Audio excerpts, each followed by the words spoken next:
Let's give it a shot.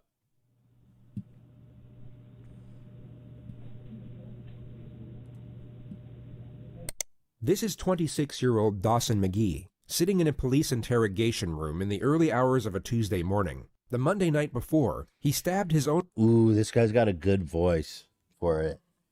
The thing that sells these true crime ones is like a good voice. Like, I love the guy from... Who's the guy? Is he from 2020 or Dateline? He goes, hi. Was he, who was it? He does these crazy inflections. Dateline, he goes, was it just an issue of love or lovers gone wrong? He hits like the stinkiest fucking inflections, dude. My boy, I love him. Own mother to death for asking him to move out of the house and get a job. Russian Dawson is subtitles? unaware that he Who is asked for being that? recorded on a hidden camera. In 3 seconds from now, he will hear the sound of the door being opened by a detective. And at that exact moment, you will see a remarkably noticeable switch in his demeanor.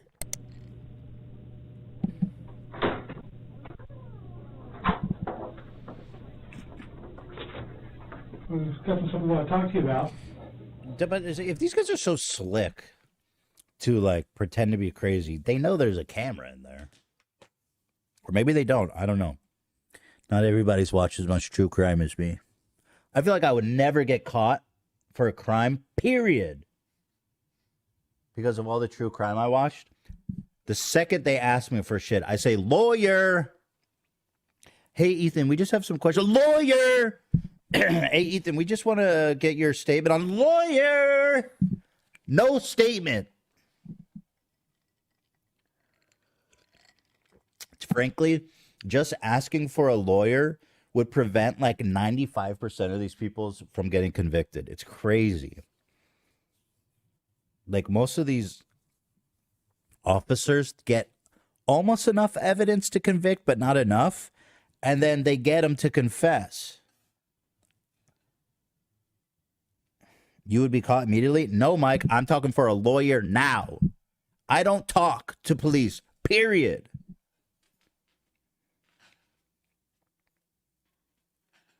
Lawyer.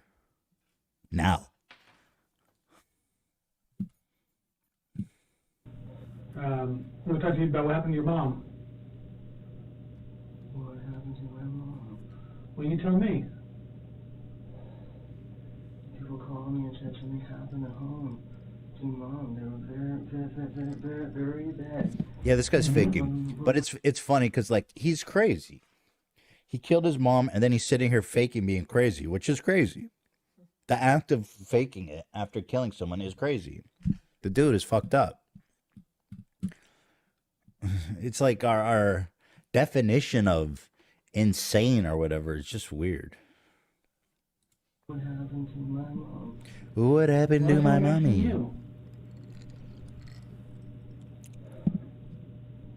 was waiting for my brother and sister to tell me.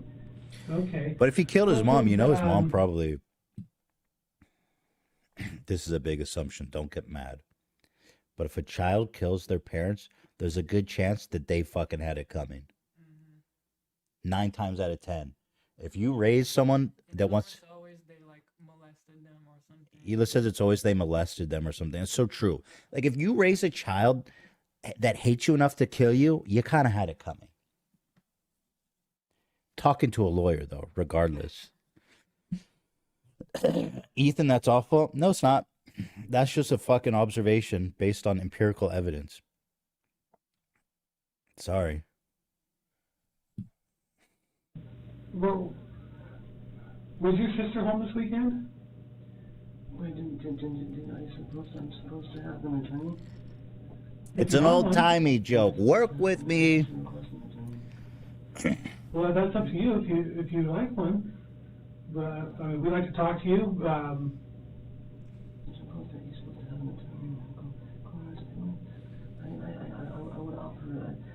This is gold, man. They didn't even have to do anything. They just show the police footage. It's like, oh, I love police interrogation footage. It's so good, bro. It's so good. I'm going to ask for an attorney. You want to ask for an attorney? Yeah. Okay.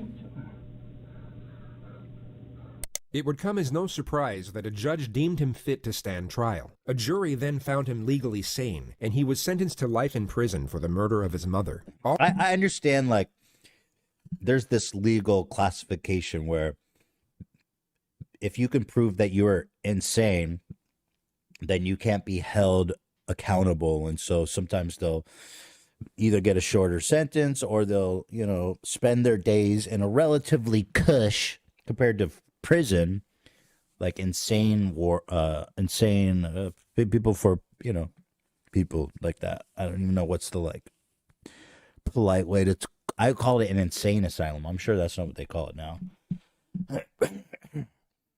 So I understand the desire to prove him to be fit for trial. But I agree this guy should go to jail forever, you know what I mean? So I'm not saying that. All of which was in spite of a continuous charade of mental illness similar to the one you see here. Dawson clearly believed that his passage through the legal system would somehow be easier if he were presumed insane, which is a naive, yet somewhat common misconception that many suspects make when facing serious charges. They have this notion that a plea of insanity would either lower the severity of their punishment or liberate them from it altogether. That instead of being sent to prison, they would simply be released back into society, perhaps with a free psychotherapeutic program to attend on the weekends. This is, of course, a far cry from reality. In the United States, if you're found responsible for a serious offense, but also found not guilty of the crime by reason of insanity, you will be institutionalized at a high-security psychiatric facility. These institutions are without question some of the darkest and most disturbing places in the system. Oh, and if okay. you're not actually suffering from the crippling effects of mental illness, living in this type of environment will be a mentally agonizing experience. The foresight of what occurs inside Okay, these so what are we units would trying? make them What's the goal here? Go to prison or go to like some fucking it's like Halloween every day.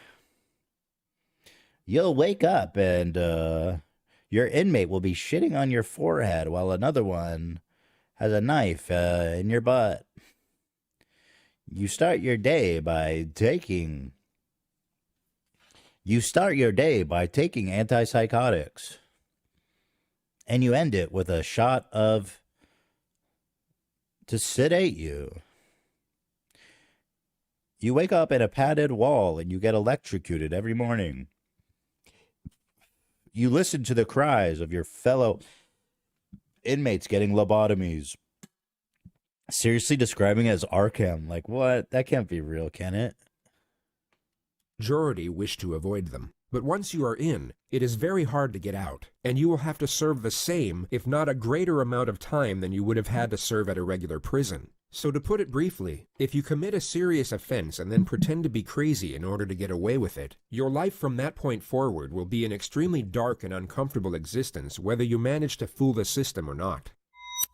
But there is one benefit, which is the elimination of capital punishment. The United States cannot execute someone deemed insane during the time of their offense, which is the only conceivable reason a defendant would cling to this narrative even after knowing what lies ahead should... Okay, that's interesting. So they do it to get out of the death penalty. I am so against the death penalty, y'all. It's not even funny that our government fucking murders people in revenge.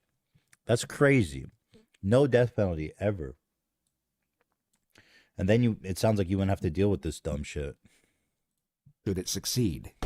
And this happens to be What a the fuck notion was that that? ties in closely Wait, did he just jump to scare the me? primary subject of this video. It will focus on cling to this narrative even after knowing what lies ahead should it succeed. Did what? You just jump scare me? Okay, I didn't know it was that type of content.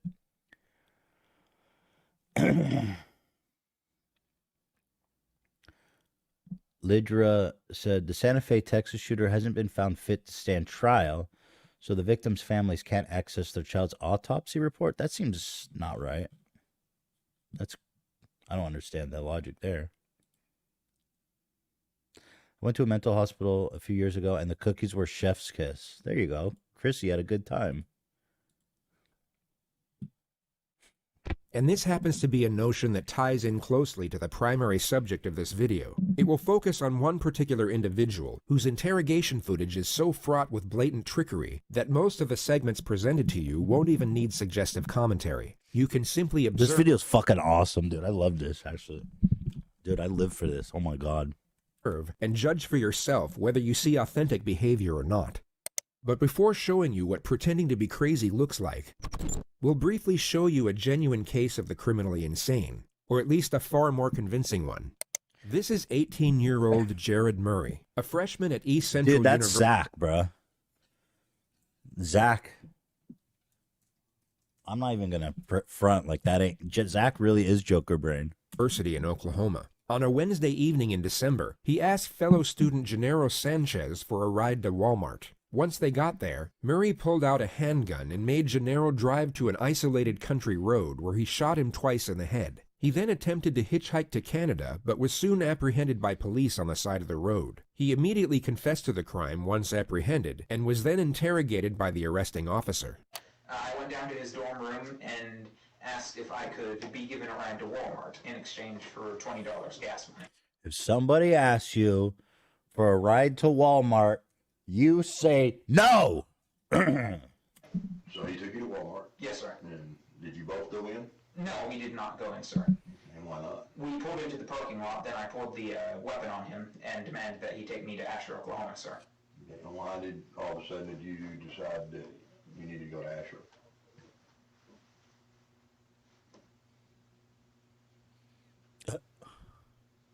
Because I was planning to take him out into the country and kill him.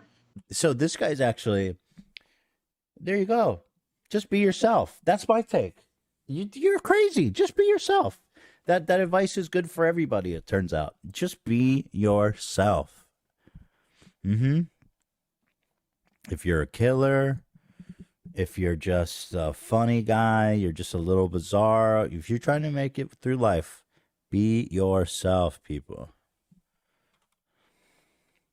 Yes, sir. Okay. Did he say anything? He panicked, went to pull out his phone. I yanked the phone out of his hand, and then he panicked some more, kept telling me not to kill him. To make him feel more comfortable, I unloaded the clip, unloaded the bullet from the chamber, handed them over to him, and that eased his nerves a little. Then I pulled a second clip out of my pocket and set it on my lap. Jesus. And so you're driving? This guy, whoa. That is crazy. And so I guess at some point, did you decide now was the time? Yes, sir. Okay, and what happened? I loaded the gun quickly, chambered the round quickly, shot once, missed, shot a second time, hit, jumped out of the car, went around. He was driving 10, 15 miles an hour, so it was rather slow. Ran around the hood of the car, and of course it was slow when he wasn't purposefully driving. Tried to pull him out, couldn't get him out until he already had hit the tree. Pulled him out there, dumped him into the, before I dumped him into the ditch, I heard him gurgling. I'm not sure if that was a physiological or physical process after death, but I thought that he might have still lived through that somehow, because he was gurgling, so I shot him again and then shoved him down in the ditch. He makes a You know, throughout all of it, I got to say, I appreciate his honesty. I also say honesty is the best policy, and always be yourself. And in that sense, this guy is kind of, oh shit, you guys can't see his head. Fuck, sorry. And in the sense, this guy is kind of inspiring. You know? half-hearted attempt to conceal the body with a handful of leaves and a stick. He then walks in the direction of the highway. Did you get back on the highway? Yes, sir. And which way did you go? North, sir. And what were your intentions? You were walking north. Canada, sir. You were going to Canada? Yes, sir. Okay.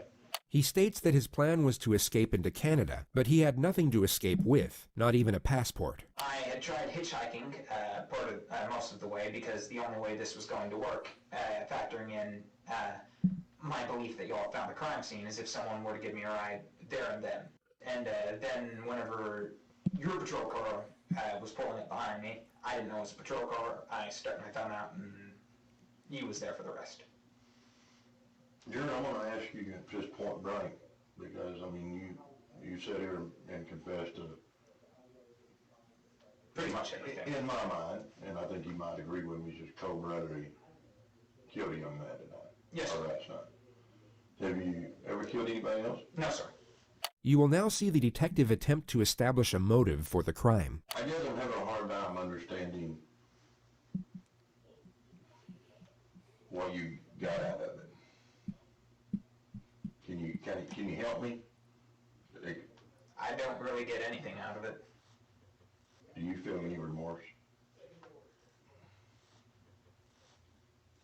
I'm sad that I got caught so quickly.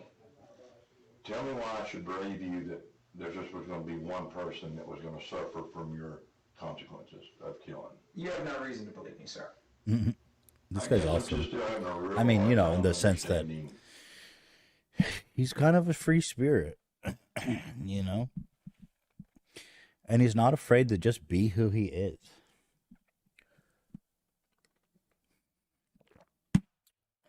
I love that about him.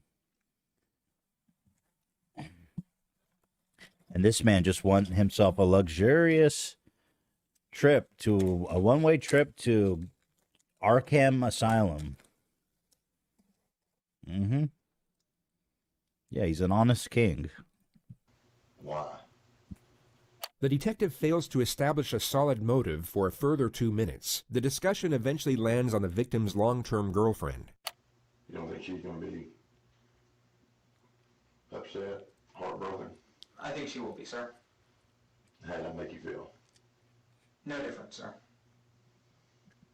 Okay. I think you've been honest with me. I think you told me just straight up, right out of the book, what happened. Yes, sir. But, you know, you've done a terrible thing tonight. Yes, sir. You killed a young man. Yes, sir.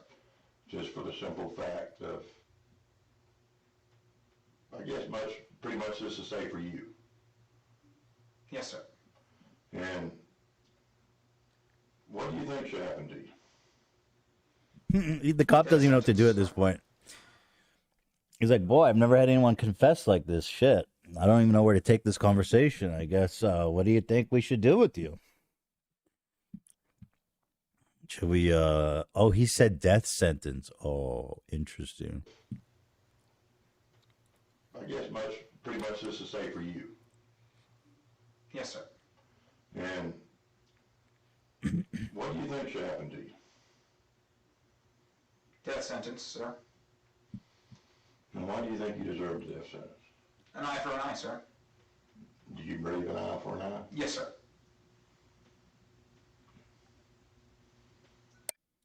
All right. He was found not guilty by reason of insanity. He was committed to a high-security mental facility where he is to remain indefinitely.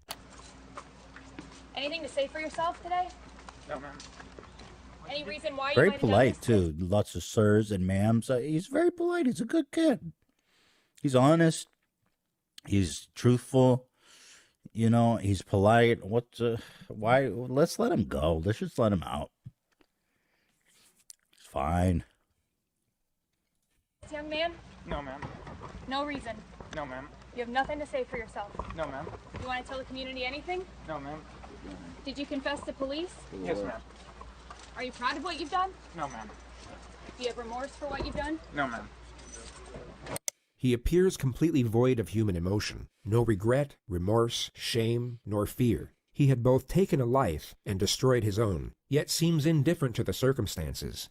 With respect to his interrogation footage, the most conspicuous element was the complete... Look, at the end of the day, he's crazy, but does it really matter if he ends up in an asylum or a prison? Like, I guess maybe the fear is if you put a dude like this in general population that he'll be a threat to the other inmates. I guess maybe that's the theory. In which case, the asylum is going to be a really fucked up place if this is the kind of people it's full of. Yeah. Nice one, Zach. complete lack of self-preservation. He didn't once attempt to deflect blame, nor afford himself any type of justification for his actions. He simply spoke in a factual, non-biased manner, impartial to how his words may have been taken or even twisted to be used against him. There was no calculated structure to his behavior whatsoever. So with this notion in mind, let's move on to the primary subject of this video.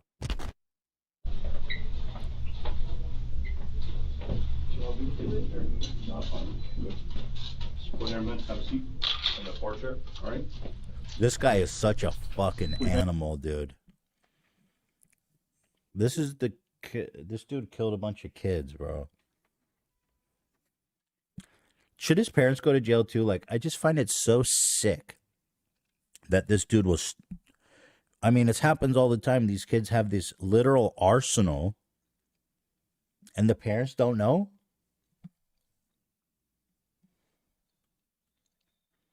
You know, maybe the parents would take them more seriously if their ass was on the line too. Hands up a little bit. Have a seat. Spread your feet up.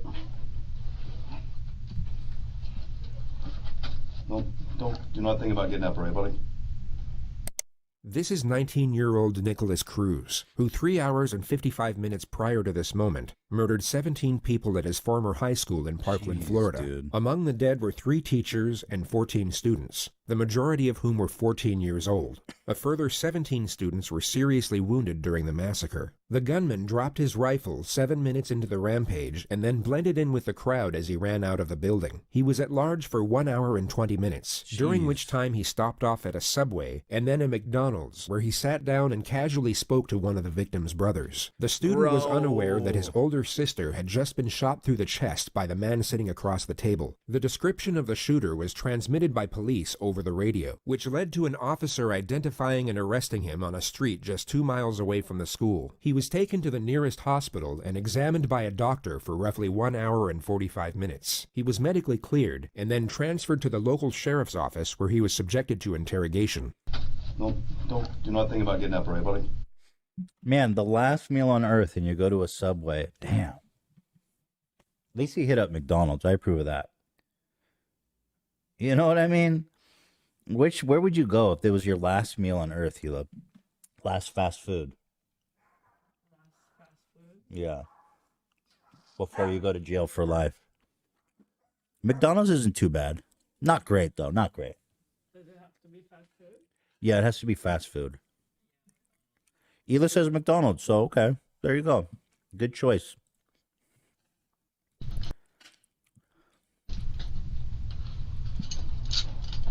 From the moment the subject entered the room, his eyes have been fixed upon nothing but the floor. He's held on to this downward-facing gaze as if he's either in a state of shock or disconnected from the moment. Popeyes, Taco Bell, Chipotle, Cane's, those are good choices, yeah. Any of them. Anything but Subway, I mean, to be honest. Subway is just the worst way to go, man. In fact, I heard they give out Subway to death row victims as their last meal as a form of torture, actually. Taco Bell. Mm-hmm. I feel that. Chick-fil-A.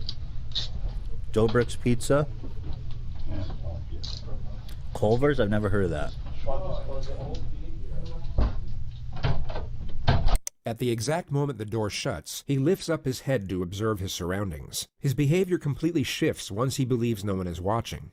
If we look at his demeanor a moment earlier, we can see the contrast. He went from being detached to alert. His behavior changed as the environment changed, which is a recurring theme throughout this interrogation. It shows us that his mind isn't wandering off during these moments of apparent disconnection. He is in fact fully present and very aware of what's going on around him.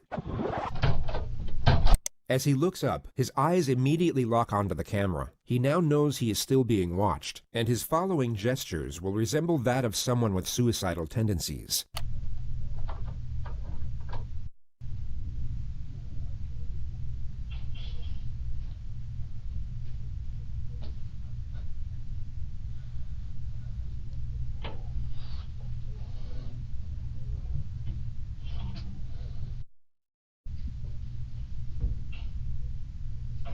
At face value, these externalized suicidal thoughts may seem genuine to some, but when framed with the rest of his behavior throughout this interrogation, they are exposed for what they really are, an act. Back to the crazies, baby. Character in what he believes to be a more positive light.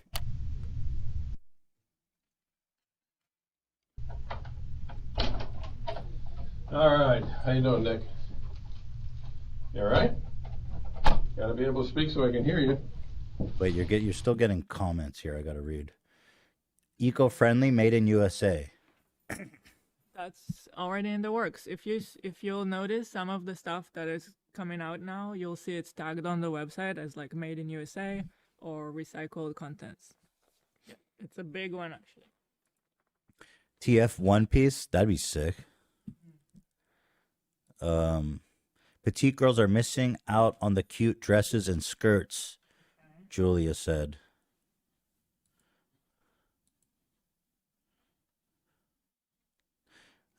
Mary says she wouldn't be mad if I went to McDonald's because she loves her queen.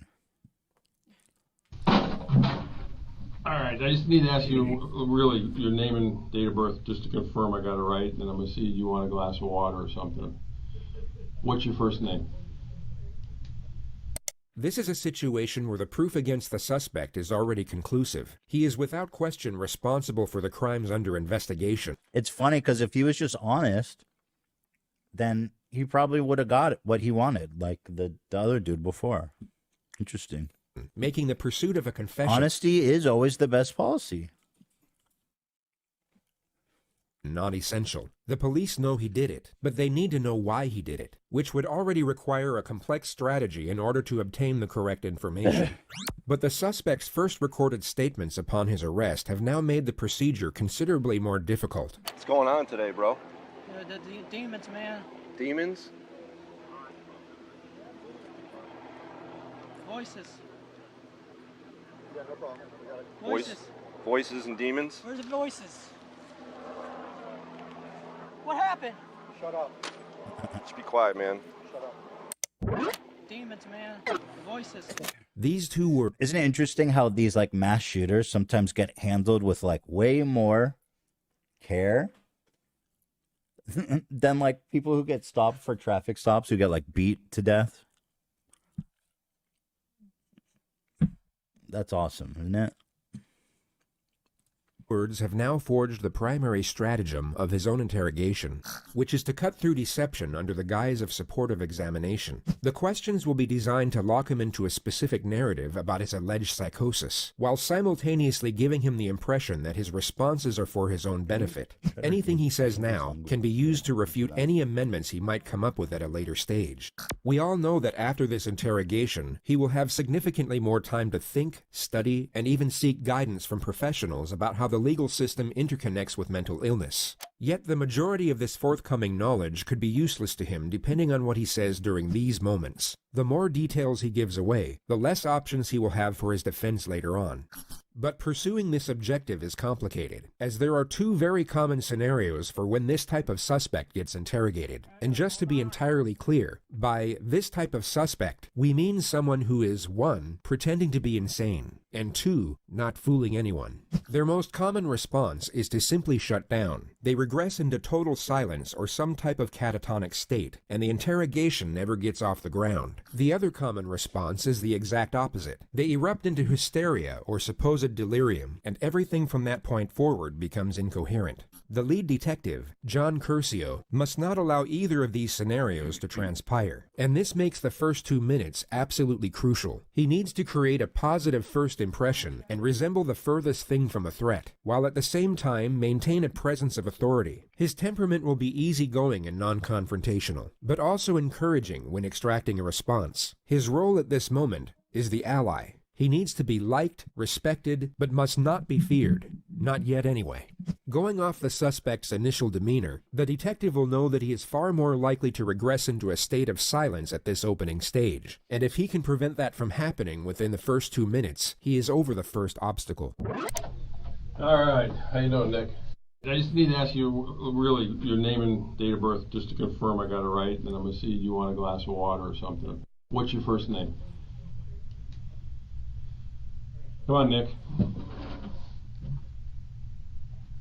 Huh? Spell it for me. Okay. Come on, I'm old. You gotta talk so I can hear you. N-I-K. O. L. Okay. A-S. And what's your middle name? Come on, man, speak so I can hear you. Jacob. Jacob. J-A-C. What's your date of birth? Okay, you need to relax, because I'm the last detective or policeman you're going to have to talk to. So right off the bat, that should be somewhat comforting to you to know that I'm the last guy you got to talk to. But the thing about it is, look at me. I got to be able to hear you. Okay? So all I want to do is get basic information from you, and then we'll get into the, you know, whether you want a glass of water, all that stuff. What's your date of birth? 09. January? 09. 09 September. The investigation team already know the answers to these basic questions. Their only purpose are to initiate a response, and their non-threatening nature make it more likely for the suspect to engage. They are essentially the opening wedge to get the two-way dialogue flowing. And although the suspect is still partially committed to his catatonic state, as we can clearly see, he is still responsive, making it unlikely for him to regress into complete silence from this point forward. Everything up to this moment has gone to plan. Dude, y'all are fucking demons. People are saying to put him on WikiFeet. Bro, that's insane. That's so fucking crazy. He should definitely be on WikiFeet, though. Fuck, that's crazy.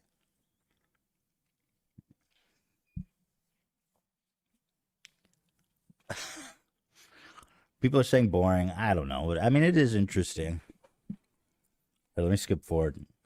Mother next, he instead focuses on it immediately to keep him engaged. People are saying this is what Twitch is like. Exactly. I'm just doing Twitch, you guys. All right.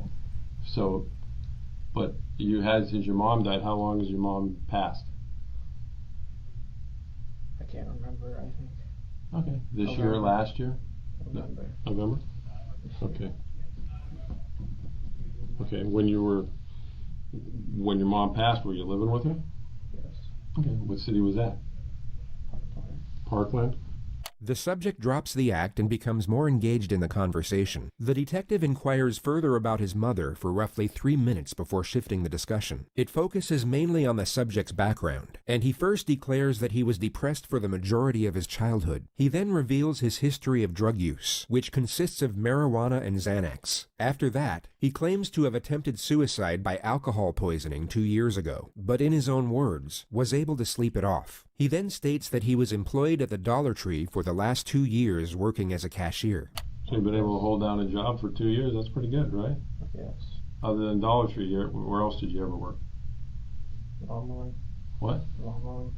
Lawn mowing? Oh, okay. Friends? No friends? Or what kind of lonely? I mean, everybody gets lonely. Solitude. Solitude? You don't have a lot of friends? No. Okay. Today, when I say today, starting from last night when you went to bed to this morning, did you do any kind of drugs at all? Any Xanax, any marijuana, anything like that? No? Okay. The subject reveals that he has a biological brother whom he was adopted with. He then claims to have been making $1,200 a month at the Dollar Tree. The discussion now lands on what his aspirations were. All right, let me just do something, because half of you guys think it's boring, half of you guys think it's interesting. So let me just do this for you guys. Here's 10 hours of power washing. 7 hours, excuse me. Should be enough to cover us. I don't like how it's starting, though, dude. Okay, this is good. This is good. This is very good.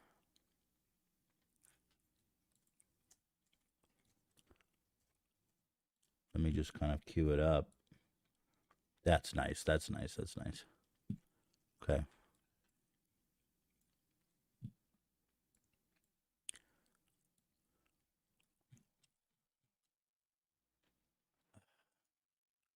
Okay. When you weren't depressed, what did you want to be when you got out of school? Ranger. A ranger, an Army Ranger? Did you ever apply, fill out any paperwork to try to go to the Army? I took the ads and failed. Okay, why'd you fail? Because I was stupid. You were what? I'm stupid. You're stupid? Okay, were you going to take it again? I was afraid to take it. Okay, but you had aspirations to do something with your life. You wanted to be that's a hell of a thing to want to be, an Army Ranger. The discussion moves on to the subject's gun collection, which continues for roughly 4.5 minutes. The attack on the school is yet to be mentioned, but the last gun to now be discussed was his choice of weapon to commit the massacre. What made you choose out of all the guns to want to buy an AR-15? Cool looking. Cool looking? Okay. Now when you bought it, I mean, it was a legitimate purchase. They gave you a receipt and everything, right? So you bought it legally, right? Did you fill out those forms and everything?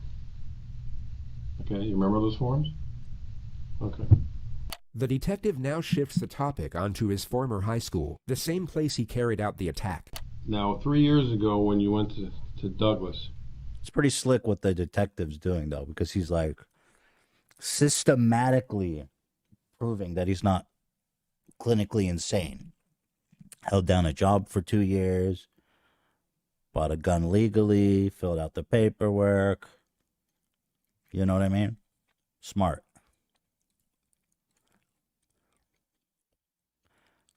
Here, let me make it smaller. I mean, it's not going to do much for you guys who are living for the power washing.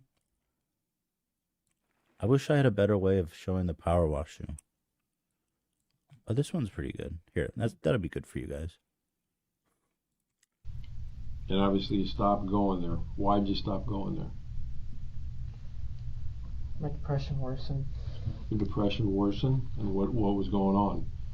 Did you just stop school on your own, or did some incident happen where... Yes, some incident. Well, what was the incident that happened? Fought a kid. You fought a kid? You remember the kid's name? Yeah. Ian. And did you guys both get in trouble for the fight, or? Yeah. Okay. Well, what did they do? Suspend you? They suspended me. Okay. And what happened from there? After you got suspended, did you go back to school? Yeah. Okay. What happened? Why'd you stop going there then? Felt embarrassed. You felt embarrassed because you got suspended, or you felt embarrassed because of why? Because of the fight. Okay. Well, what was embarrassing about the fight? What were you guys fighting over? A girl. Girl? Well, what was embarrassing about it? I mean, did Ian get the better of you? Was that what was embarrassing, or you got the better of you? How do I pop the He video has out? just provided the state with a solid... Wait, hold on. Okay, I should figure this out at this point in my life. You can pop the video out. Mini player? No. Is it... How we popping it out, guys?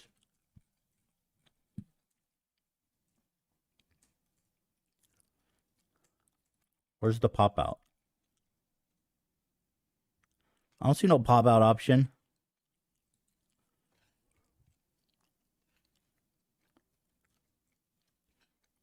Yeah, you guys are right. Kinetic sand is better. 10 hours of kinetic sand. Now we are talking. Oh, mini player for real? Mini player. But then, how is this better?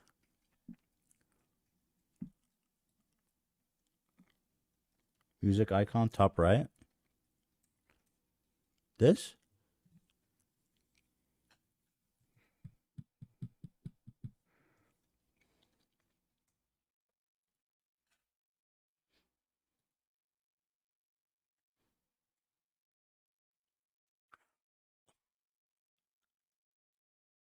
Right click twice on the video. Click picture in picture.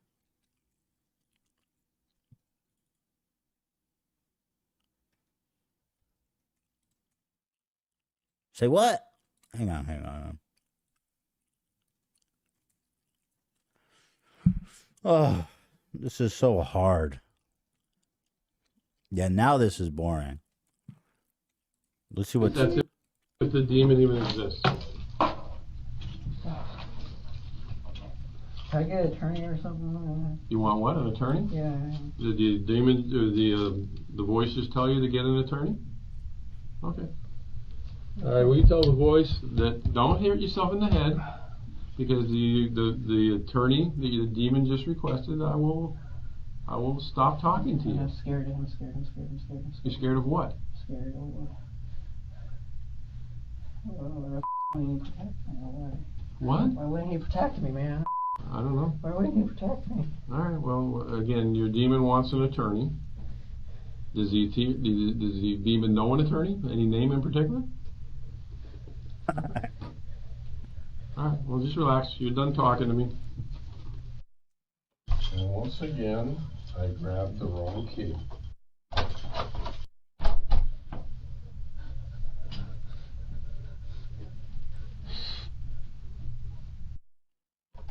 Band-Aid? All right, do me a favor. Stay seated. Put your hands, kind of sit forward in your chair. I'm going to put handcuffs behind you. Since you keep talking about hurting yourself.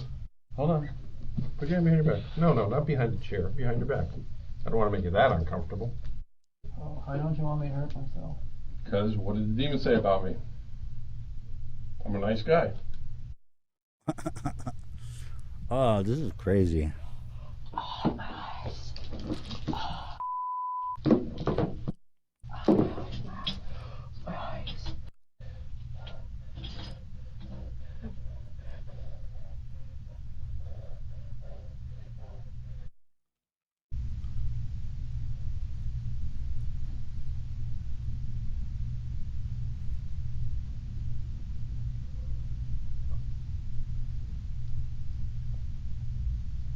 Nicholas Cruz was taken to the Broward County Jail, where he remains in isolation to this day. His trial date is yet to be scheduled. The 20-year-old has been held without bond since last year's mass shooting that left 17 people dead.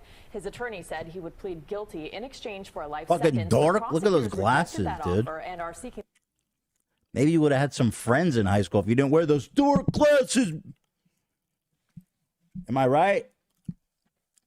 Dab me up.